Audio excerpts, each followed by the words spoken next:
மயிலை சிவகுமாரோடைய அவர் இந்த வயலன்ஸ்குள்ள அவரை கொண்டு வர சம்பவங்கள் என்னென்ன சார்? மயிலை சிவகுமாருக்குள்ள கொண்டு வர சம்பவங்கள்னா, அங்கே வந்து மயிலை மகேஷ்னு சொல்லிட்டு ஆல்ரெடி வந்து அங்கே ஒரு கட்ட பஞ்சாயத்து பண்ணுறவர், ஒரு ஃபைனான்ஸ் விடுறவர், இப்படி ஒருத்தர் இருக்காங்க. இவங்க வந்து சூனாம்பேடுன்ற கிராமத்துலேருந்து இங்கே காஞ்சிபுரத்தில் பஞ்சம்புழக்கம் வந்தவங்க தான் வந்து இவங்களுடைய ஃபேமிலி. இங்கே இருக்கும்போது இவர் வந்து பார்க்குறாரு சின்ன வயசுலேருந்து. இவரை பார்க்கும்போது என்ன பண்ணுறாரு அப்படின்னா, எப்படியாவது வந்து இந்த மயிலை மகேஷோட இடத்துக்கு நம்ம வரணும். ஏன்னா போலீஸ்காரங்க வந்து மகேஷ் கிட்ட நல்லா வந்து பழகிட்டு போகிறாங்க. ரியல் எஸ்டேட் புரோக்கருங்க, கழுத்து ஃபுல்லாக செயின் போட்டிருப்பா போல.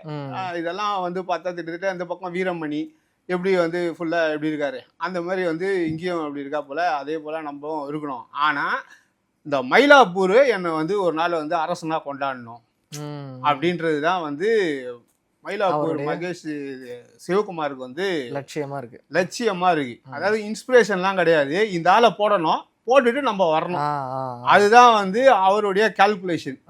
அதுக்கான காய்கள்லாம் நகர்த்துறாரு. அப்படி வரும்போது பக்கத்து வீட்டுல ஒரு சின்ன ஒரு பிரச்சனையாகுது. அங்க இவருக்கு ஒரு 19-18 வயசு தான் இருக்கும்போது அந்த ஒரு இஷ்யூல என்ன ஆகுது அப்படின்னா, மயிலை மகேஷ் அவங்களுடைய ரிலேஷன் ஒரு லேடி இருக்காங்க, அவங்களுக்கும் இவங்களுக்கும் வந்து ஒரு சின்ன தகராறு வருது.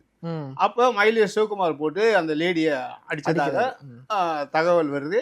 அதுக்கு அப்போ அவங்க வந்து கெத்தா இருக்காங்கல்ல, அந்த பிருந்தா சுரேஷ்ன்றது அவர் மருமகன் இருக்கா போல, திருநான் ஒருத்தர் இருக்கா போல, எல்லாம் ஒரு 4-5 பேர் சேர்ந்து என்ன பண்றாங்க, இவரை வந்து குத்தி போட்டுறாங்க அம்பேத்கர் பாலத்துல. யாரு? சிவகுமார். திட்டத்திட்ட பாத்தீங்கன்னா இந்த கொக்கி குமார் கதை பார்த்திருப்பீங்களா, தொண்டெல்லாம் அருந்து, புதுப்பேட்டை பார்த்திருப்பீங்களா, அது முகத்துல வெட்டு, தொண்டையில வெட்டு, கண்ணு அந்த பூர்வத்துக்கிட்ட, அது எல்லாமே வந்து போட்டு அம்பேத்கர் பாலத்துல இவர் வந்து செத்துட்டாருன்னு சொல்லி தூக்கி போட்டு போயிடுறாங்க. பிழைக்க மாட்டாரு அப்படின்னு சொல்லிட்டு. ஆனா அவங்க தெரியாது, நாளைக்கு வந்து திரும்பி வந்து இவர் வந்து பழி வாங்க போறாரு அப்படின்னு சொல்லிட்டு. அது ஒன்ஸ் வந்து ஒரு தடவை நீங்க வெட்டுப்பட்டீங்க, ஒரு 2 வாட்டி போலீஸை பார்த்துட்டீங்க அப்படின்னா அதுக்கப்புறம் என்ன ஆகும் அப்படின்னு பாத்தீங்கன்னா, உங்களுக்கு திருப்பி தொடர்ந்துட்டே தான் இருக்கும். இவர் என்ன பண்றாருன்னா, மீண்டு எழுந்து வந்துடுறாரு. திருப்பி வந்து ஒரே குடைச்சல் தான் கொடுத்துட்டு ஒரே நைட்ல என்ன பண்றா போல, இவருக்கு ஆப்போசிட் ஆகி அங்க இருக்க மார்க்கெட் முரளின்றவரோட ஃப்ரெண்ட் ஆயிடுது.